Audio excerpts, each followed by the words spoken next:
I did a class this winter on Juniper, and yeah, I forgot to press record, and I had to re-record it later. But cool. Yeah. Yeah. You can just record things on Zoom and then it'll Yeah, like, oh, cool. yeah. Zoom has a recording feature, and then that you can save it to the cloud or to your computer, Cool. or if you use some kind of program, you can like record through that program on the computer. I have a friend that does a podcast, and he does it that way, and he's like mixing it and doing it like as he goes, and I'm like, I don't think I could do it that way, but Fancy. yeah. Yeah. So yeah, I record it, save it, and then I do something with it after that. So it Cool. works pretty good. Yeah. Yeah, you have like editing software or something that you like chop it up with?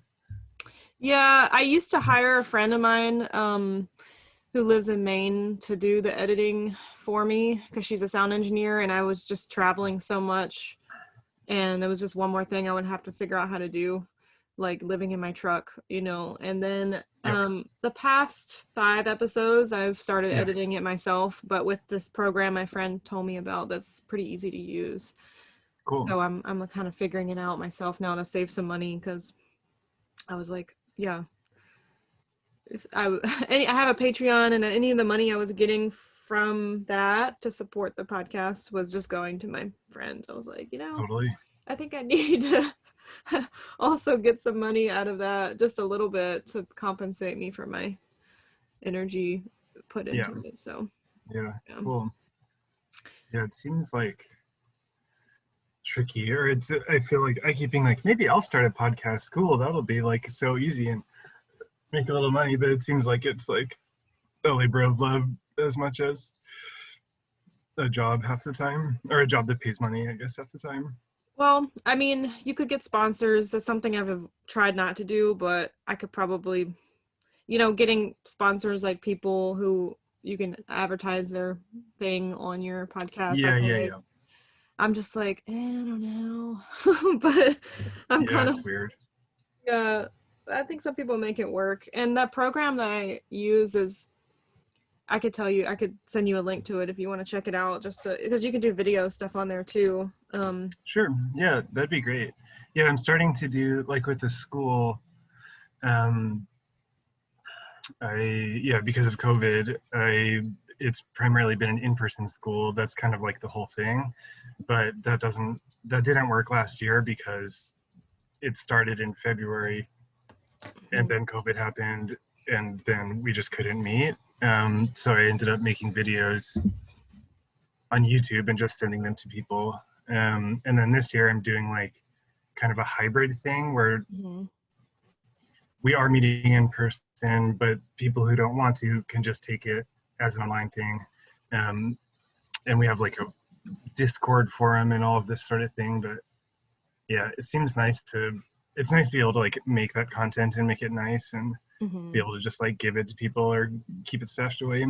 I know there's so many pieces to that, especially with video, like the camera and the audio and what are you using to edit it and what platform you have it on and all of that. It's like, I, Yeah, yeah, especially like people like us are just like out in the field, and then suddenly you have to learn how to do that like by necessity. You're like, yeah, God, how do you, yeah. like all I of a mean, mine sudden, are like either my phone propped up on a tree yeah. that then I do not edit at all and put it on YouTube and send people links, or maybe a student like holding it Hmm. and sort of tracking me. That's as far as I've gotten. Yeah. Well, hopefully it won't have to. Hopefully you won't have to continue to do it. And COVID will get Yeah, I better. mean, it But seemed I got my first vaccine shot. It seemed like, yeah, Washington is doing pretty good about like getting people vaccinated. cool. And yeah, I'm feeling positive about the future. It's really nice. Like this spring, the like movement from winter into spring is like especially poignant this year with the like death rates plummeting and people are, I'm everyone else in my household is like everyone is therapists basically, so they're considered frontline workers because they see Mm-hmm. people in person. So they're all fully vaccinated. Mm-hmm. I'm like almost there, but just like watching friends of mine can just go into each other's houses and give each other hugs and things like that. It's amazing. So It was a hard winter, like, and it was then a hard winter. yeah, like, Yeah. but there is a sense of relief and releasing that's happening with that, with the vaccines and more people being able to get them, you know. Yeah. Yeah. Yeah. It was an interesting, like, um, you know, the winter is always kind of the trip into the underworld or whatever, but this one was especially so with yeah, hundreds of thousands of people dying and, you know, Yeah. Like a, etc. And not to mention, you know, political stuff. oh yeah. Pretty bonkers. Yeah. It's like a year-long underworld, like, yeah. Yeah. um well, there's some of the things I was going to ask you about too is like your school and how you're dealing with it with COVID and things like that, but so we can talk about that again later on. But maybe we can get started like officially. So Okay. first, will you uh introduce yourself and where you are in the world and a little bit of just like what you do in the world for folks who maybe don't know you? Sure. Yeah, my name is Sean Croke. Um, I live on Chehalis territory in Little Rock, Washington, which is a little rural town about 20 minutes south of Olympia, Washington, which is like the state capital. And I'm like an herbalist broadly. I run a school which is called the Hawthorn School of Plant Medicine, which is a 9-month program, basically an introduction to herbalism. We meet one weekend per month for 9 months, and it is mostly outside, mostly out in the field, and it's a lot about meeting the plants, both wild and cultivated, that do well in this area, kind of as they are at their medicinal peak. So we start with lichens in January or February, cottonwood buds, and end with like medicinal mushrooms and roots in October. I have a medicine making company, mostly tinctures, but I do also make some essential oils. And I don't do this as much, but I do provide fresh garden grown or wildcrafted plant material to other medicine makers that ship stuff to people, which is called Understory Apothecary. And yeah, I am moving into farming more. I'm an avid gardener. I currently live on 25 acres with my family. Oh yeah, I'm a dad and a partner. I live with my partner and several dear friends and my child. Um, and mostly I have big herb gardens, and they're starting to get bigger. Um, and we have a lot of people working with us on the land. Like someone's running sheep here and someone has a veggie CSA here, and we're kind of trying to figure out a farmy life that makes sense. Although none of us are full-time farmers, we all do other things. I am a clinical herbalist, or I'm like a practicing herbalist. I do see clients. Um, I That's probably the smallest percentage of what I do as an herbalist, especially these days, or like the last year in COVID, or the last year was complicated because I both actually had one of my busiest times ever as a practitioner, especially very early in COVID, when everyone was freaking out and didn't really know what to do. And that was actually really fun and beautiful and scary and a lot of things all at once.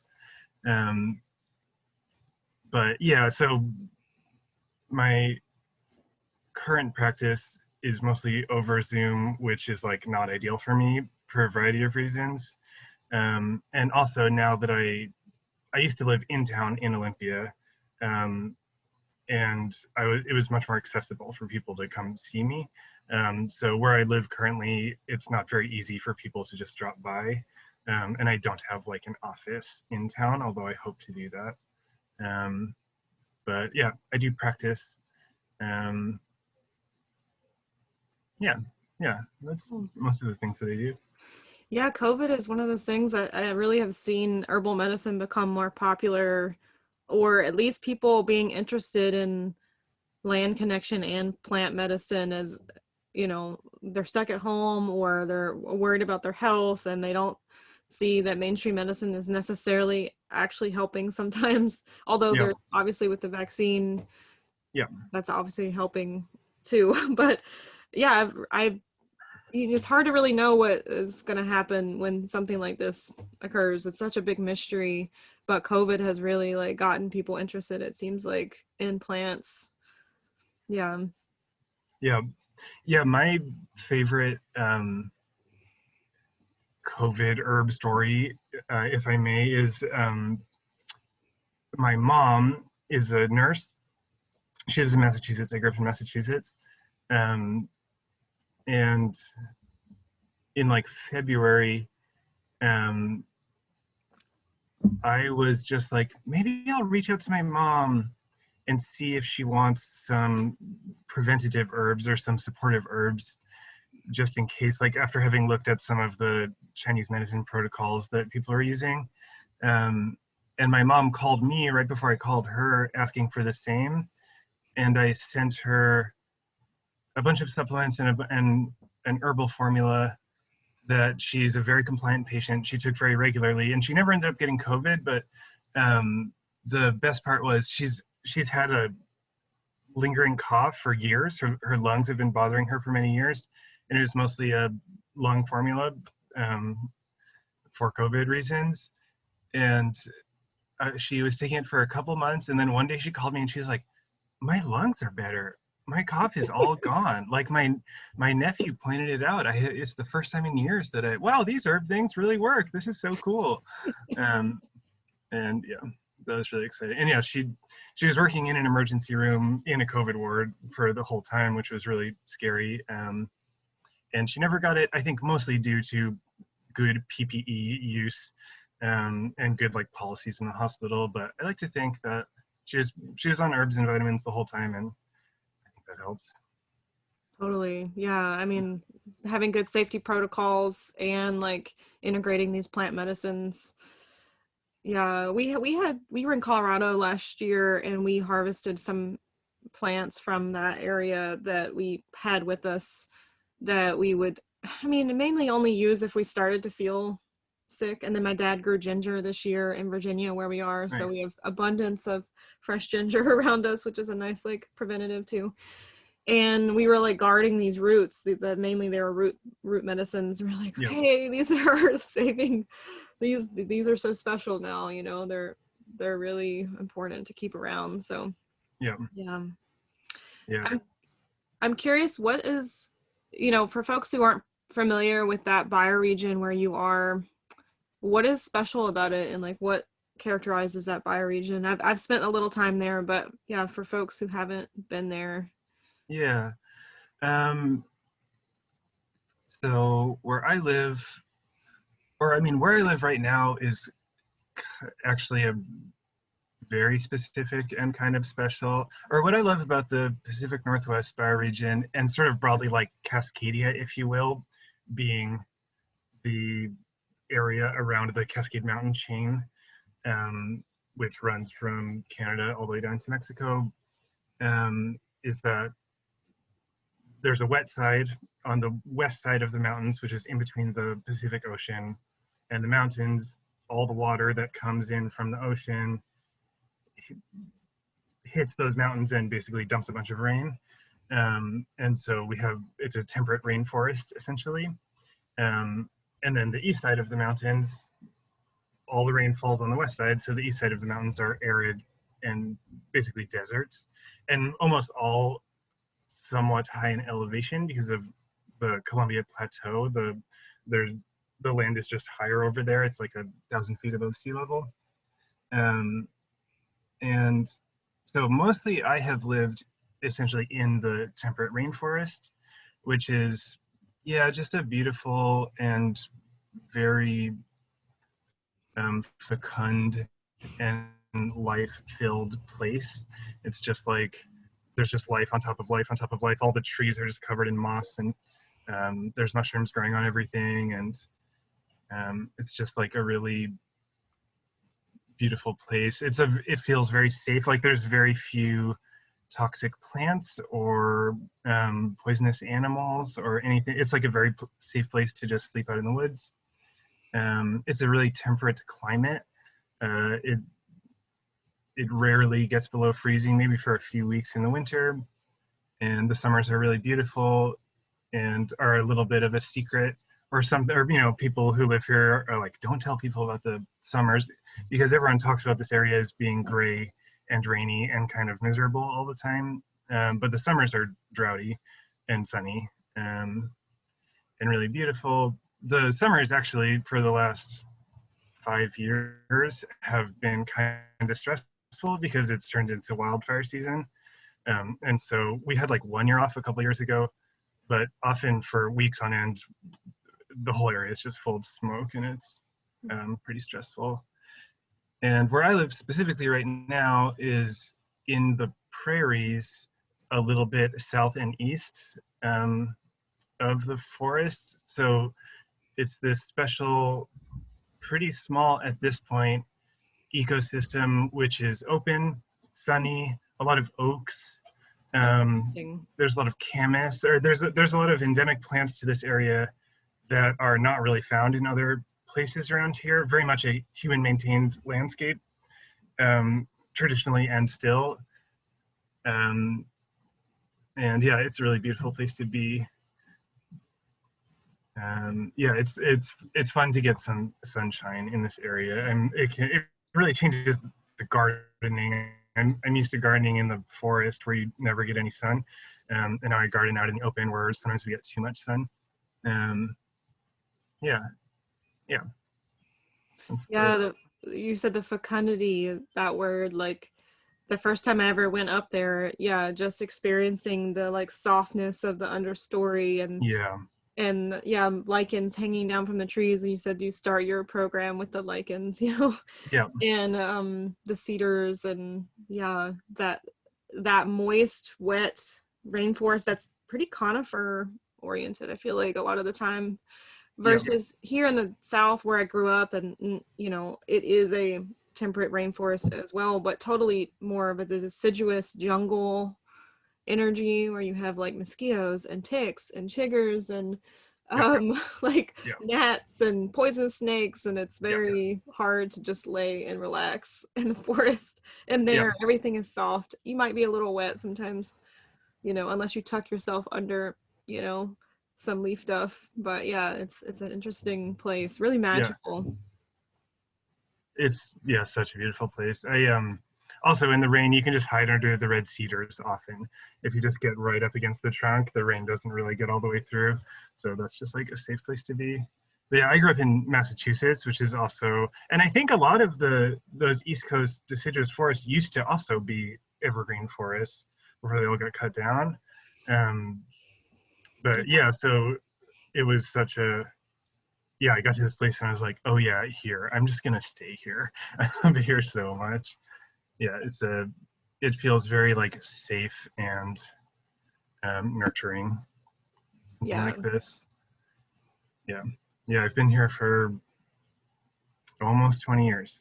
Wow, Yeah, that's awesome. yeah, I love it very much. Yeah, So you grew up in Massachusetts. Were you more in the city where you grew up or in the countryside? I'm just I grew curious. up in the suburbs of Boston. Okay, Yeah, cool. yeah, and then I came out here when I was 19 to go to school. Never went back. Wow. Yeah. Yeah. I lived in southern New Hampshire for a few winters and then a few growing seasons working on a farm. It was probably like an hour and a half from 2 hours from Boston. So it was like Uh-huh. in the woods, but then, you could go to Boston really quickly. And it's an interesting place too, for me coming from the South and all the hemlocks. Yeah, a lot of conifers, Yeah. northern species of plants, and still different from the South here where I grew up, where I am right now, and all the like, yeah, it's just so interesting to see how different things are. And now that I'm learning more about how people tended land traditionally before colonization, you just, it starts to change your perspective on what you're seeing where you are too. Yeah. Yeah. Yeah, definitely. Yeah, my yeah, like what I was saying about the prairies, it's interesting. My process living here in terms of like how I understand the forest or the landscape. You know, at first, coming from the suburbs of Boston where there's no woods, basically, um, and getting out here, at first I was anywhere I went out here, I'd be like, oh, this is the primeval, untouched forest. They're so amazing. And then over time, realizing everything has been cut, at least around me. There's very little up in the Olympic Peninsula in the middle of it. There's some old growth, but everything has been cut 2 or 3 times mostly, which also speaks to the amazing ability of the forests to regenerate. Um, and then over time, learning how much of this landscape was and still is, although much less tended by the indigenous peoples, and how much the landscape was, yeah, shaped Mm-hmm. in cooperation with humans, which is very different than how I thought about this place when I first came out here. Just that it was like a, yeah, wild, giving landscape that didn't need much attention or something like this. Um, but yeah, there's been a lot of cooperation of humans with the place to like make it so special So and so abundant. logging is like a huge industry in that area. It seems like, and a lot of the plants don't, like Western red cedar, it seems like isn't as doesn't like that as much. You know, some other trees will come up again more like abundantly after logging, but like that tree, which is very important in that area, it seems like there's a lot less of them now because of Yeah, that. yeah. I mean, logging is it's not what it used to be, um, because they cut all the forest down basically. Um, but yeah, it is still a big thing, and it's, yeah, over time coming to understand that the forests that I once thought were, yeah, these super wild places are actually basically dug for monoculture plantings. Um, yeah, and it really changes the forest. And you know, the cedars do come back. They're just slow. Um, but usually, yeah, by the time they're getting to kind of their adolescent phase is when all the dug firs get cut down again, and then the cedars just sort of get squished in that process. So yeah, they don't really get a lot of chance to get big, except there's a lot of rivers here. That's a big part of the landscape too, and luckily a lot of the rivers have a really steep slope on either side of them, and the logging equipment can't get there basically. So you can still, like, if you just walk, if you just hug the rivers, you can still find some old growth trees, which is really special. Um, yeah, the woods that I first started learning about a lot of the medicinal herbs that grow here in the forest was basically a ravine with a river at the bottom of it. And there's a few old growth trees there, and it's just right along the river is a pretty good example of what a quote unquote untouched forest would be. Although then 2 years ago, the area got clear cut, except right along the river. It was heartbreaking. God, I can't even believe that's allowed now. I'm Yeah, like, why?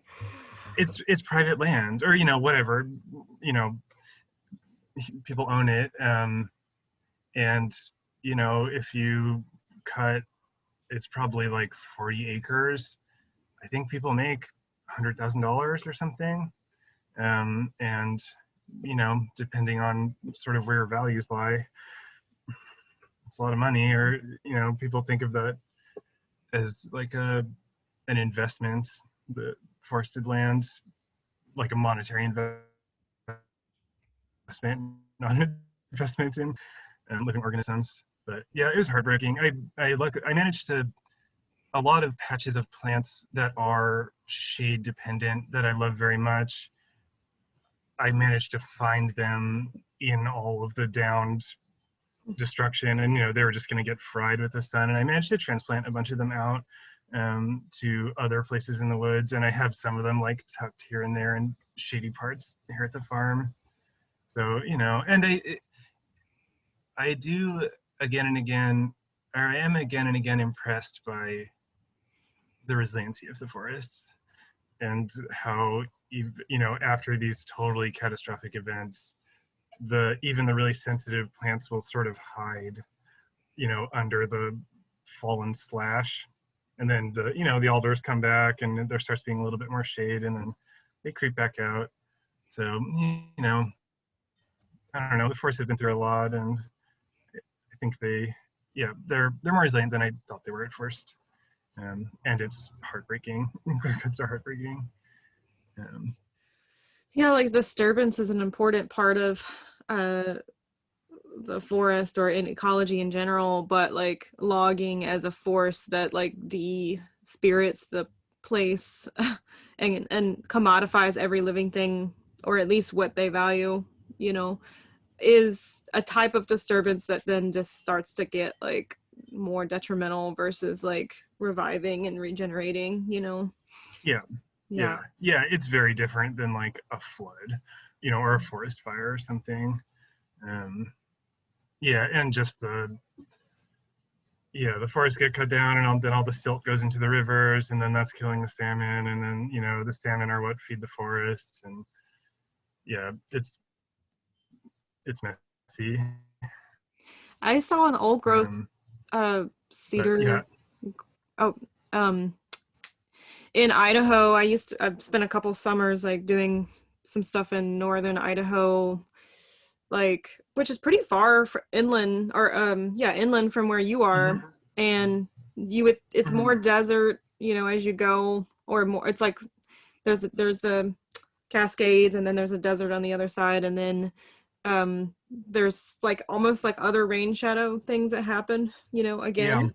yeah, And this was just like a little island of old growth cedars, surrounded by logging land in Idaho, that it was like 100 degrees out. And I was at this place where I was teaching and doing some things, and I was like, I need to get out of here and go find some shade. And they told me about this spot, and I went in there, and I was like, oh my God. And just like how far, yeah, out it was from the coast where you normally think of those trees, yeah, and just how cool and comfortable it was in there on a 100-degree day. It was totally. amazing. Yeah, yeah. The forests are so nice, but I really notice it out here. The summers are a lot more overwhelming out here where it's open. If you go into town where there's a lot of trees, it'll be, I don't know, 10 degrees cooler or something. Yeah. And yeah, that is impressive that the cedars are way out in Idaho. Hmm. It's interesting. There's some like Devil's Club is a plant that is endemic to this area, who's like a big character in this area. And there's little pockets of them out by the Great Lakes, even, Whoa. which I think is so interesting. I keep meaning to go visit them. And yeah, I wonder how they got there. If there was once a much larger, if they were much more extensive, or if like birds brought them there or something. But yeah, I think the forest used to stretch a lot further east. So tell me a little bit more about your school. I'm curious, how long have you been running it, and how does it kind of work? And I know this year and last year with COVID, you've had to kind of adapt to that as well. But yeah, maybe tell me a little bit more about it. I'm curious. Yeah, this is year 7 of the school. Is that right? Yeah, this is year 7 or maybe 8. And the school started with me. Yeah, when I first started being an herbalist or whatever, I was mostly a wildcrafter, and mostly self-taught. Um, yeah, I just spent a lot of time like learning all the plants and getting out there. And then and people would ask me to take them along. And then I started doing just like casual group trips out to the woods. And then one year, my friend Erin Adams, who lived in this area for a little while, proposed that we do a class together, a series of classes together. She's more of a clinician, and she studied under Matt Wood and just has her own kind of system of diagnostics and ways of like reading the plants. It's like an elemental kind of thing, 4 or 5 elements. So she would do kind of the people part and I would do the plant part. And I was like, yeah, great, let's do it. Can we just call it an herb school? And can we call it the Hawthorn School of Plant Medicine? And so we did. And we kind of made it up as we went along. And people really liked it. And Erin actually left, I think even before the end of the first year. She did like 7/8 of the school and then moved to California. And then I just kept doing it, and it's really fun. Yeah, there's no school, there's no like physical school. It's all in the field. These days we do meet at my farm pretty often, but it's mostly about being out in the field, and we get out in the weather and meet the plants. And it is a lot about wild plants, and especially at this point in the school, I am really, really, really trying to focus on teaching people propagation, and teaching. It's a lot about the plants as people, or interacting with the plants as people, and interact with the plants as sentient organisms, and trying to have reciprocal, mutually beneficial relationships with these plants.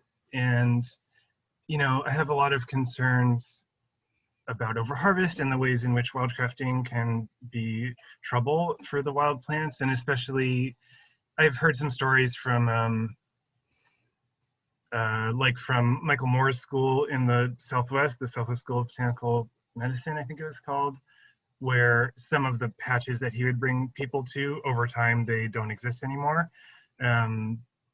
Like Howie Brownstein, who runs, I forget what it's called, his school out of Eugene. Oh, yeah. It's in my brain. What is it called? Columbine. The Columbine School? Yeah. Columbine School. I take some inspiration from him. Like he really focuses on this a lot, and he takes people out to meet wild plants, and no one ever picks anything.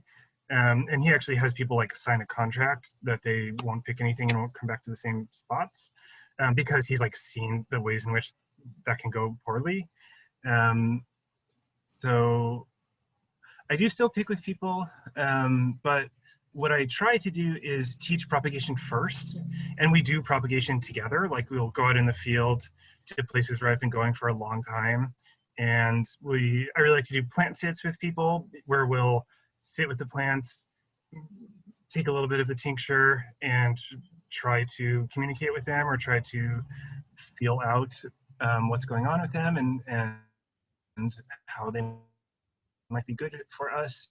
Essentially like a meditation, which is very fun and can be surprisingly, can give a lot of information. Or it's interesting doing group sits, how often, even if people know very little about the plant, people have a very similar experience of how it works in the body. And so I try to teach propagation a lot, and we do some picking, although try to be very selective, and we make some medicines. I teach a lot about making medicines, and I teach a lot about gardening, and ways to bring some of the like quote unquote wild plants into the garden at home and propagate them there. There's like a lot of plants that are even sort of scarce in the area. You can take a little bit of propagation material and kind of treat them well in the garden, and they'll become very prolific. And I feel like that's a really good way to work with the medicine. And yeah, I just try to teach people to have a slow and respectful relationship with the plants before kind of jumping into making it their job. Or, you know, I feel like it's really easy to, and I did this in my early days, it's easy to do the like kind of Pokemon gotta catch them all thing with the herbs, and just like be like, ooh, I'm gonna find every herb in Michael Moore's book, I'm gonna pick them all, I'm gonna make tinctures out of them all, and then they just end up on a shelf. And you know, they so yeah, I try to teach people to slow down, and it's a lot about interacting with the plants, of the ecology. You know, we go to the forests, we go to the rivers, we go to the prairies, we go up on the mountains, we go to the desert. Like we go to all of these different places, and I teach about the ecology and kind of how the plants, like what the plants do in these various landscapes, and a lot about indigenous, both like history and current lifeways in the area, which this area, you know, has a thriving indigenous population, which is so nice. Kind of, I come from the East Coast where that is like not the case as much, especially in Massachusetts. And yeah, teach about landscapes, teach about the plants, medicine making a little bit. Like, you know, when I'm talking about the plants, I'm definitely talking about how they like work as medicines and how they can be helpful as herbs. And I do get into some kind of clinical stuff, or how to talk to clients and different body systems and stuff like that. But I only really touch on that. And I keep thinking about making a second year program that would be more like kind of an intensive, you know, 3 months, and you meet several days a week, and it's mostly lectures that goes into, yeah, body systems and materia medica and all that sort of stuff. But I just never quite get around to it. So yeah, it's pretty small. I cut it off at 12 people, and we spend a lot of time out in the woods together, and we do a little bit of picking, and we do some gardening, and we plant things a lot. And it's like a sweet way. I make a lot of friends through the school, and yeah, it's like people make good relationships with the plants and kind of good relationships with each other. And at the end of the program, I feel like people have a, a nice little apothecary put together, and they've experienced several plants of this area and have just like learned a lot about this region. And you know, I always like to say that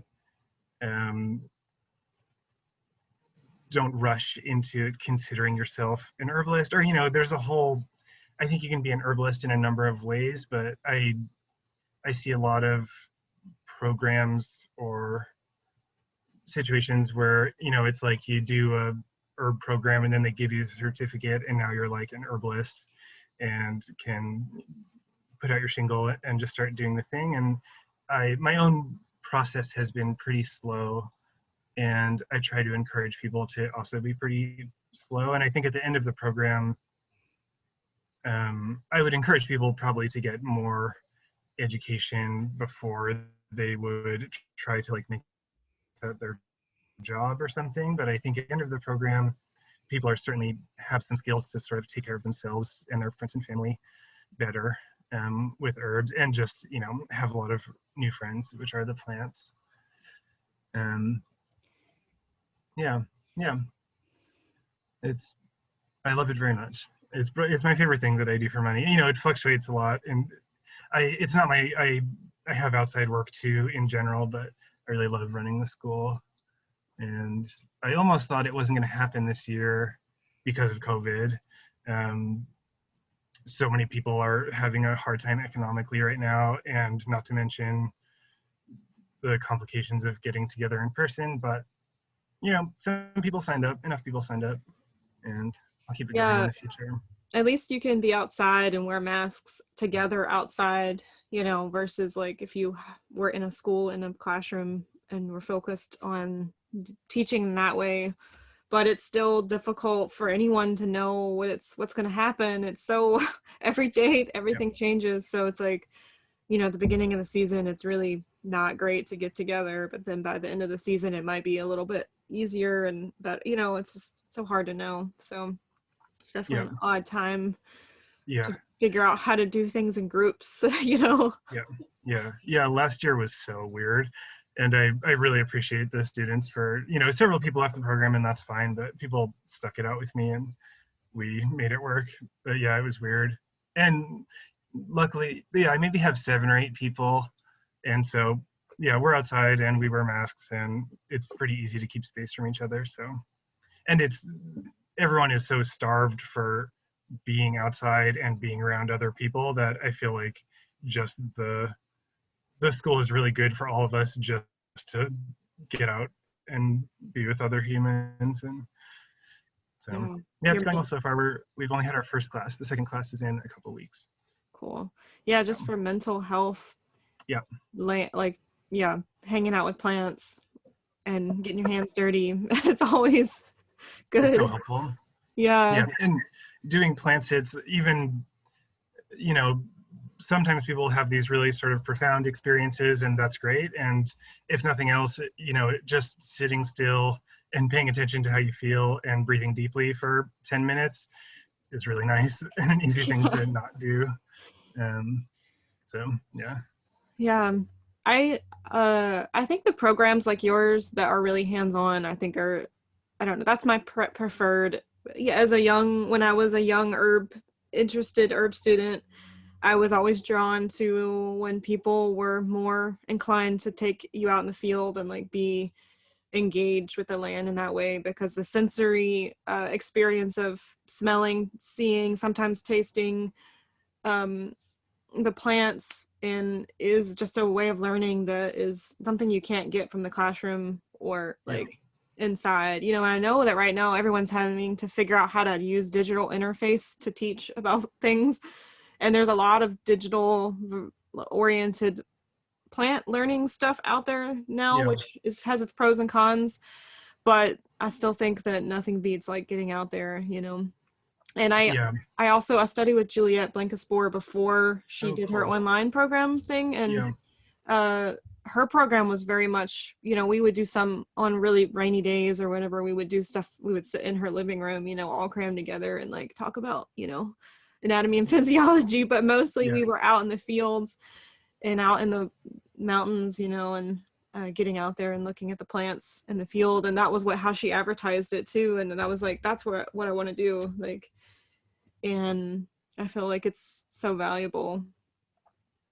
yeah, Yeah. yeah. I mean, it's really, as an herbalist, I'm very much a bioregional herbalist, and I don't really work with herbs that I don't grow or pick myself or have some direct relationship with. Um, and so yeah, that's how I like to teach too. I feel like it's a whole different thing to work with medicines when the plants are your like friends and accomplices than buying dried plant material that you don't really know where it comes from. Um, yeah, I think it's a whole different thing, and it's how I like to work. I don't. Yeah, I would struggle to stay interested and engaged if the only way I taught was in a classroom, without being able to get outside very much. Hmm. So that you used to work for the Olympia Free Clinic. You mentioned that to me before we did this interview, and I don't know much about it. Like, is it still happening? Are you still involved in that? And what is what is that project all about? Like, because it seems like the free clinics could we could use those everywhere, you know? Yeah. Yeah, um, Unfortunately, the Olympia Free Herbal Clinic does not exist anymore. It ran for about 10 years and it closed down 3 or 4 years ago. And it was a really cool project. Basically, a few of my friends started it as young herbalists, fresh out of herb school, in somewhat of like a DIY or punk manner. And it functioned, yeah, it was a herb clinic, volunteer run, and mostly was a walk-in clinic. So anyone could come in and it didn't cost any money and they could get a consultation and get herbs from us. Yeah, and it sort of waxed and waned over the years. It was very much loved by the community, both by people that would come in as clients and also just as a way for herbalists to learn some clinical skills and get involved, or people would grow herbs for us or pick herbs for us, and it was a great way for people to learn stuff. We had a conference, which I think maybe you went to, the Dandelion Seed Conference. One time. Yeah, that was a fundraiser for the free clinic, the free herbal clinic. And that was really fun. We did that for, I don't know, 5 years. And that was a good fundraiser and also was just a great event where people got to meet each other and learn a bunch of stuff. And it was very much like social justice oriented. So I feel like people brought their best selves, or it was a very wholesome event. It was really fun. But yeah, running big projects like that entirely through volunteers is just challenging. And also the people would come and go a lot. Olympia is like a college town, and so people would get involved with the program and then be gone for the summer. They'd only be around for a few years and then they would move on. And basically it was challenging. The logistics of running the space was challenging, and sort of like interpersonal dynamics were challenging. And it often ended up kind of being like a burnout factory for people. Like, I think like a lot of sort of activist projects, people get really passionate about it and get involved and really put themselves into it. It was like very nourishing and satisfying in a lot of ways to help people out and to like work with a group and to kind of get your chops as a clinician, as a practitioner. But over time, it would just be kind of exhausting, and people would drop out. And sometimes, there's kind of this thing where people would get really involved in the project and then be really burnt out on it, and then kind of have bad feelings about it and be like, we gotta just shut this thing down. It's too much. It's exhausting. And then for so long we were working with like no money, and then basically with the conference we started making money, but it was never enough for people to get paid. And then people would become pretty good practitioners and want to get paid for it, basically, and kind of start their own practice. But it's complicated if trying to start your own practice and make herbalism into a job when you're also practicing at this place where people can just go there for free and see you.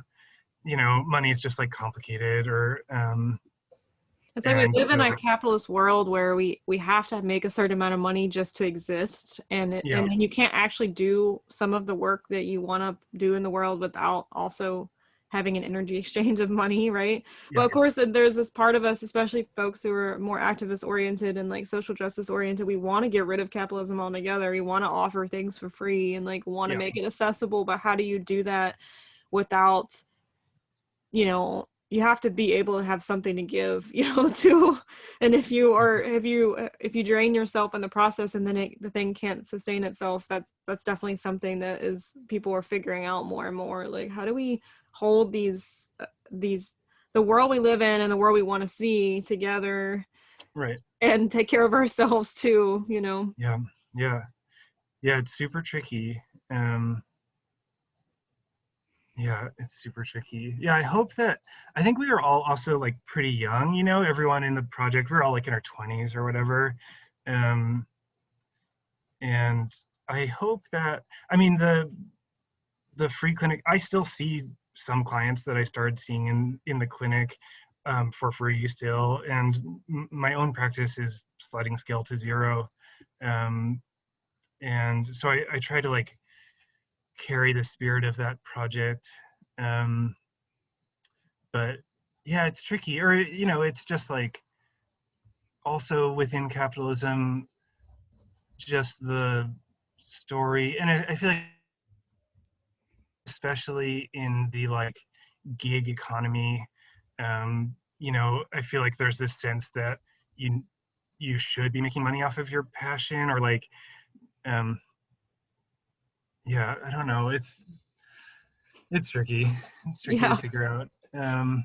Yeah. But I think sliding scale is a great option for offering people to choose, and usually, when people can pay more, they will, and it often works out in the end. And it kind of helps you and be able to support yourself and like give that option of affordability too. So, yeah, I've been pleasantly surprised how often people will be like, will pay me on the upper end of the sliding scale, even if I would imagine that that is like economically difficult for them. Or, people that, um, yeah, I mean, the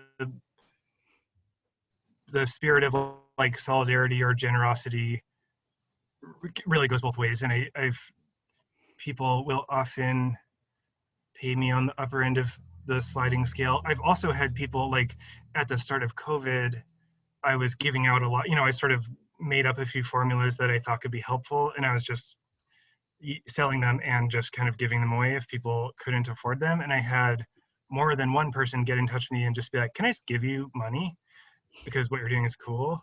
Um, and even if people don't, yeah, people will give you so much good food, or like I've had people come and help me clean up my garden, or there's yeah, people are very generous and reciprocity uh, abound. mhm. But yeah, it's like I feel like herbalism is tricky in general to, yeah, people want it. It's not herbalist is not my full-time job. I always have some other stuff going on to sort of support it so that I can be as generous as possible. Um, and sometimes it's easy to feel like that is like a failure or something, but it's yeah, it's important to keep things accessible. And um, yeah, I don't know. Yeah, the money thing's tricky. Money thing's tricky, and yeah, it's tricky to try to live in the world that we envision, but that's actually not how the world works right now. And trying to find that balance is hard and important. And being like gentle with ourselves is really important. And yeah, yeah, burnout is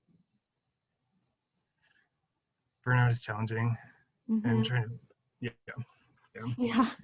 Yeah. Yeah, I missed the free clinic. I hope that there'll be some iteration of it again, or something like it again. I think we moved into a sliding scale model also um, near the end, and we were like trying to figure out how to pay people, but there was just too much, like sort of years of interpersonal complications going on, and it was just time for the project to end.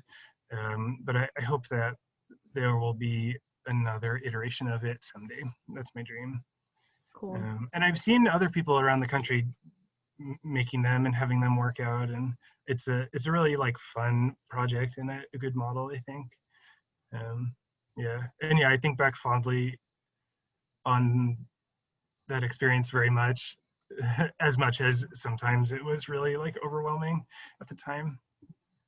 Yeah. Yeah.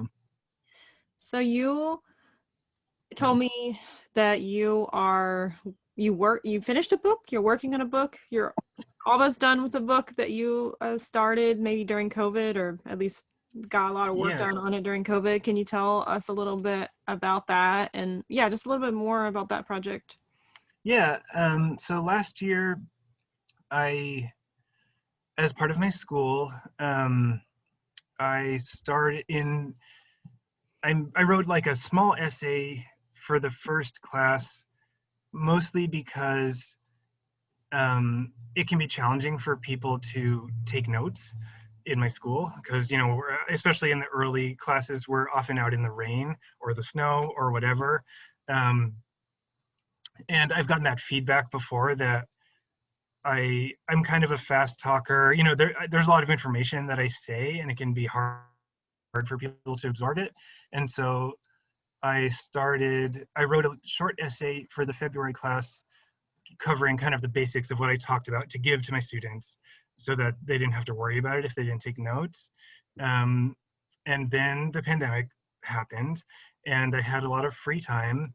And so I expanded upon that essay. And then each month, before the class, I wrote a pretty big essay covering all the material that I talk about in class, and then often kind of expanding even more, like doing some research beyond what I've done in the past, and getting some more history stuff down, or talking about some history of how different cultures think about the different times of year that the classes take place in, and going deep into the plants, and um, some of my own like life history and my own interactions with the plants, and stories of interacting with the plants and clients. And yeah, just like really going in depth about the plants and the places and the time of year that each of the classes covered. So it ended up being, between like 10 and 15 pages for each of those essays. And so by the end of the program, it was over 100 pages of material. And then I did a few extra ones, wrote about medicine making, wrote about plant sits, an introduction, and yeah, decided it was a book, basically. So yeah, I'm tentatively calling it One Time Around the Wheel, because it basically tracks from winter solstice to winter solstice, essentially. And it's done. I wrote it, and I've done some editing on it. Like I would write the essay, edit it once myself, give it to my students, and I have it all written. And I'm currently, it's like 130 pages or something like this. And I'm like, I need someone else to edit it now. I need someone else to look at it.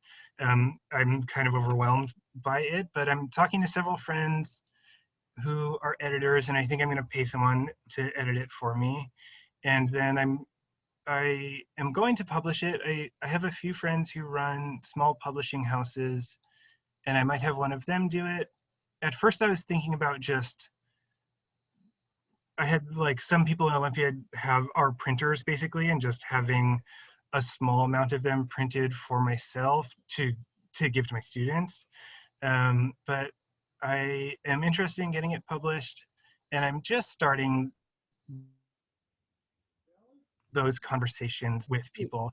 But yeah, currently it's like a big, and I feel a little bit messy manuscript. So right now I'm looking for editors. 1 second. Someone's Yeah. knocking on the door. Oh yeah. I'm in the middle of a podcast now.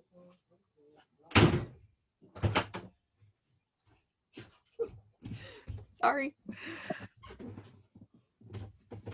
I can edit this. My dad did not know I was doing a podcast interview, and he's like, Kelly, I'm like, come on now.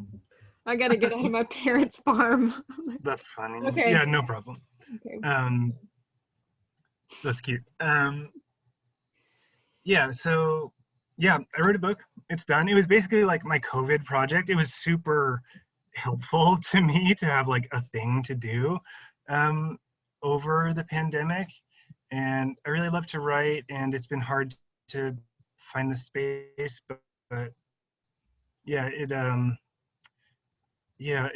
of like opened things up for me. I've been at the I think they changed their name again, the Good Medicine Confluence that happens in Colorado.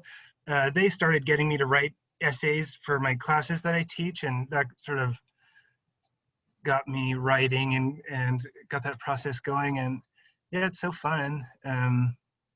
So yeah, I wrote this book over the pandemic, and I feel really good about it. And I think that people will enjoy it, and it would be a really good way to learn about this place and the plants that live here and the people that live here. And um, so yeah, I'm just kind of sitting on it right now. I also, my printer broke. I'd like to just send it to people in as a hard copy, but I'm kind of like taking a break from it for a minute. But next time I'm going to have someone edit it, and I hope to publish maybe in the next year, something like this. But next step is getting it edited. Yeah. But I'm really excited about it. COVID was definitely a time to do projects like that. Yeah. Or you don't have a lot of other things going on, and it's time to sit and write and focus and get internal. Yeah. So I'm almost grateful to the pandemic for that reason. But not really.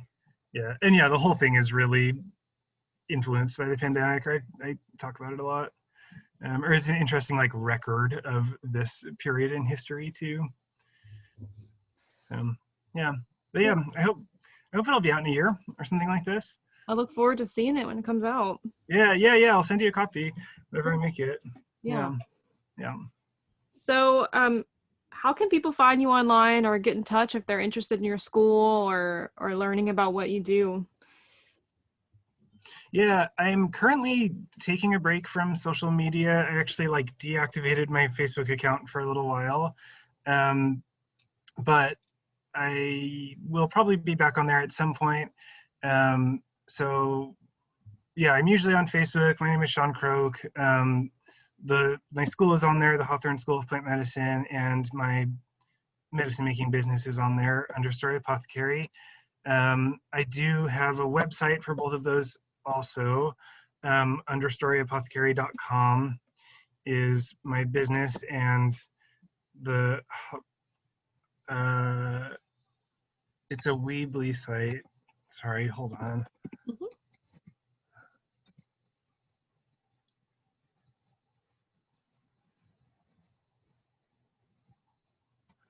Yeah,